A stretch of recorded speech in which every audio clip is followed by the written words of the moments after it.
What's good, y'all? It's your boy Frankie T. We back with another video. This is about inflation. Do you know what inflation is? Oh, mate. Do you think I would have watched the video if I didn't know? Well, inflation is the lowering of your purchasing power of a currency over a given time. Alright? So there are three types of inflation. I'm going to go in depth into this. There are three types of inflation. There's demand pull inflation, you have cost push inflation, and then you have built-in inflation. So the main one, the most popular one at least right now, or the most common one that usually happens, is demand pull inflation. So demand pull inflation is where you have the supply, so supply and demand. This is the most key thing, supply and demand. So the supply, whatever it is, the asset that it is, for example, we can do housing. So housing in this case, we all know the housing market is crazy, at least in where I'm at in Arizona. In Arizona, housing is crazy. So with demand pull inflation, this is where there's a shortage of a given supply and the demand is way high. Within that demand, people have money to buy this specific asset or whatever they're trying to get, and there's just a shortage of it. So as we saw here between 2020 and now, everybody started purchasing a house because of the interest rates being super low. So that enticed people to say, hey, let's get a house now. I mean, everybody's working from home, let's get a home. And that in turn, Arizona is a place where a lot of people are moving in, especially from California. They're moving in here and they're coming with cash ready to buy a house. So because there's a shortage, there's so much demand, the price skyrockets because now people start bidding with each other and the price keeps hiking and hiking and hiking. So the person with the most cash or the most purchasing power wins because they can put down that money. If a house is $500,000 and they have $500,000 cash, I mean, seller's gonna give it to that person than the one that's gonna be taking the loan, you know what I mean? So that's demand pull inflation. Cost push inflation. For this example, I will use, so say a company makes gold watches, right? They make gold watches. The raw materials that they use to make this gold watch, it goes up in value. The wages in that company is going up in value. That then makes the company that makes these gold watches, they say, hey, well, our wages are going up in value. The materials that we're going to buy is costing more for us. So we're gonna have to raise our price to the consumer because we're paying more for our employees, and we're paying more for these raw materials that we're using to make these watches, right? So in that case, when they do that, that will then have a shorter supply because now they can't make as much, this company cannot make as much gold watches, so they'll kind of limit the supply because they have to spend so much to make this specific product, and now they give the price increase to the consumer to buy that specific product. Now the third and the last one is built-in inflation. So we have demand pull inflation, we have cost push inflation, and we have built-in inflation. So built-in inflation is the normal regular 2% a year that the Fed, I know a lot of people probably don't listen to the Fed or whatnot. I mean, I really don't that much either, but one thing that we know from the Fed for most people is that they look for at least 2% a year in inflation, right? So 2% of inflation a year, that basically means if you had $10,000 in your account sitting in cash, right? $10,000 sitting cash, 2% a year. If inflation is going down 2% a year, that means your money is devaluing by $200 every single year on average. So the Fed is looking for that 2%-ish mark in inflation. If it gets higher than that or it's too low, that's where they'll tamper with the interest rates and whatnot. In this third example here, built-in inflation is a very expected thing, and that's what the Fed is looking for. What goes into what I said again about inflation, is the purchasing power. So if you have cash sitting in an account in your bank, you may think the amount isn't changing, but over time, the purchasing power of that money is definitely changing, because $10,000 now, the purchasing power of that $10,000 now was very different from the purchasing power of that same $10,000 20, 30 years ago. You could have gotten a lot more with that $10,000 20 or 30 years ago, because the purchasing power of your dollars were worth more. You can get $10,000 more of your money back then than now. If you ever heard of people, or mostly old people, that would say like, oh, when I went to the movie theater, I don't really have to pay $1 for a movie or $2 for a movie. That right there is exactly inflation, because as inflation is going to up 2% a year, the cost of things around you are getting more expensive, making your money devalue. It's devaluing slowly and slowly and slowly. That's why they say, a lot of people, they'll say they don't keep money in the bank, because when you keep a lot of money in the bank, your value of that money is decreasing. It's not making you money. You have to have your money make babies, right? You want to make your money make babies. It's not going to make babies in a bank account. So you have to find different options. So that goes into my next thing. So a lot of people, they say, hey, like, what can I do to, combat inflation or make money during inflation? Well, there are a couple of things you can do, and we've already spoke about some of those in earlier videos and even in this video. So we have the main thing: you want to grab assets, because as I just said before, inflation, everything else, goods and services around you are getting more and more expensive, right? So goods and services around you are getting more and more expensive. Anywhere you look, things are getting more expensive. You want to grab those things that are getting more expensive. So you want to have assets. So one, housing. If you can grab a house, if you ask somebody, is inflation a good thing or is inflation a bad thing?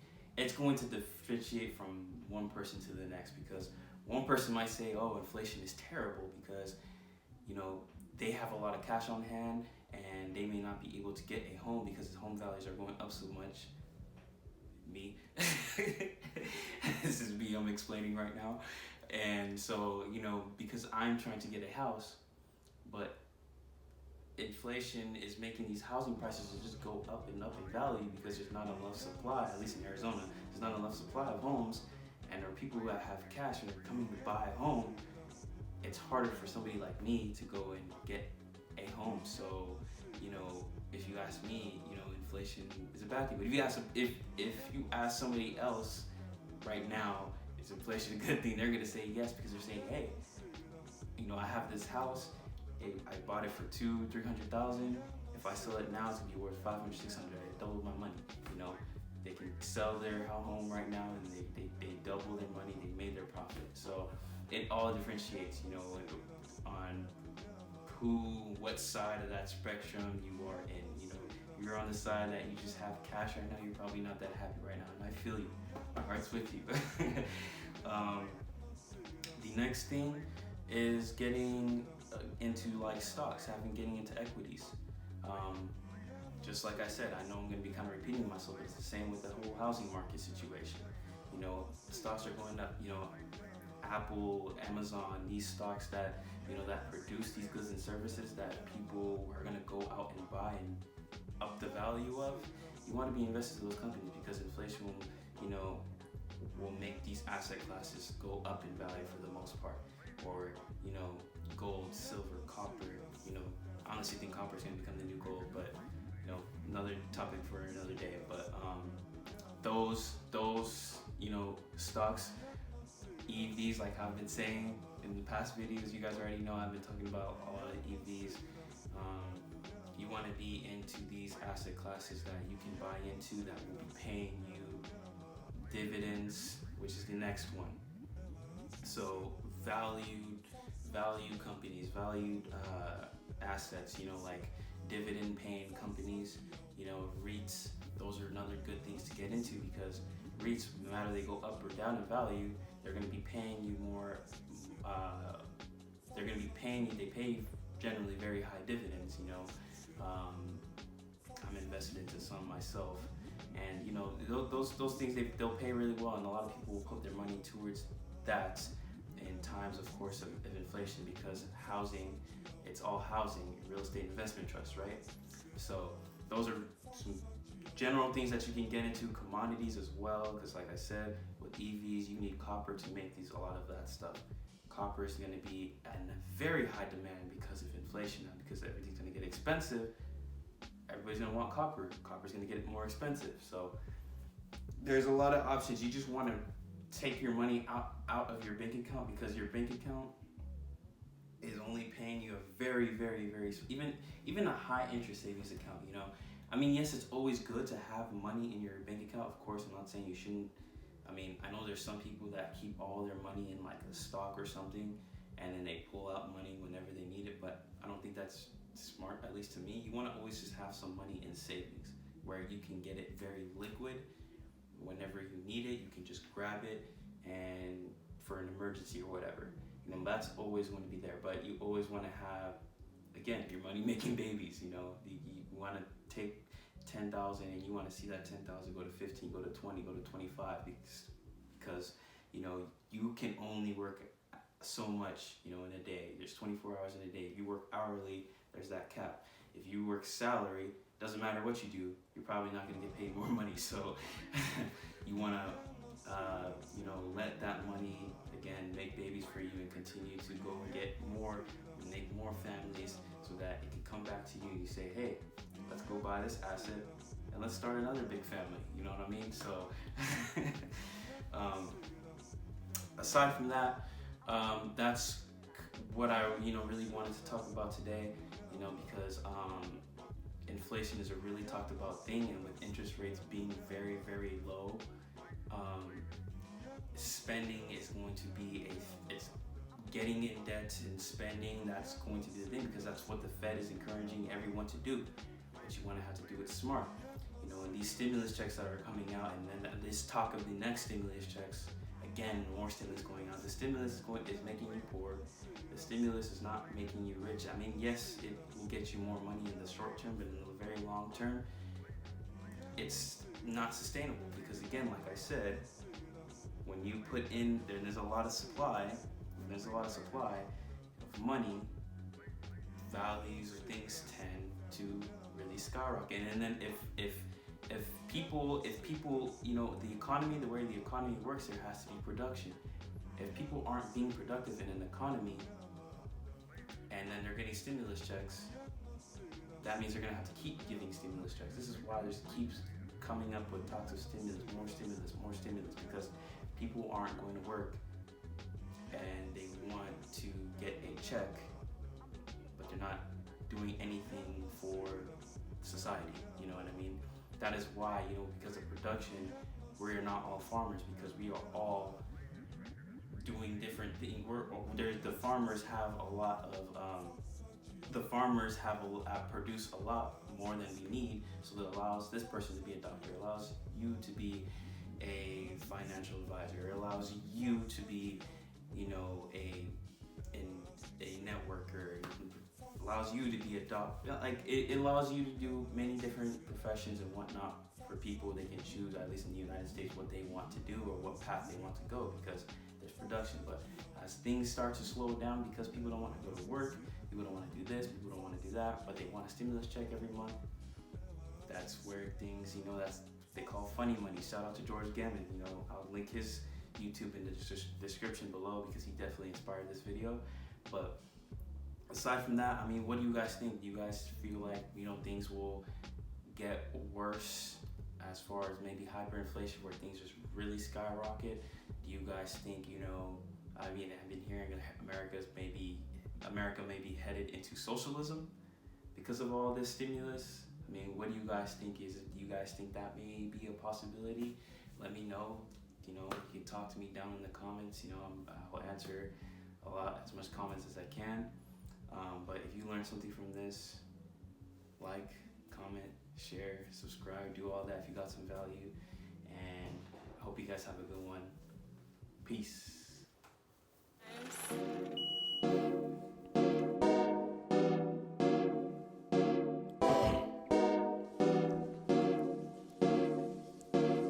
Hey, T-Mills, hey, I need that guap in my hand.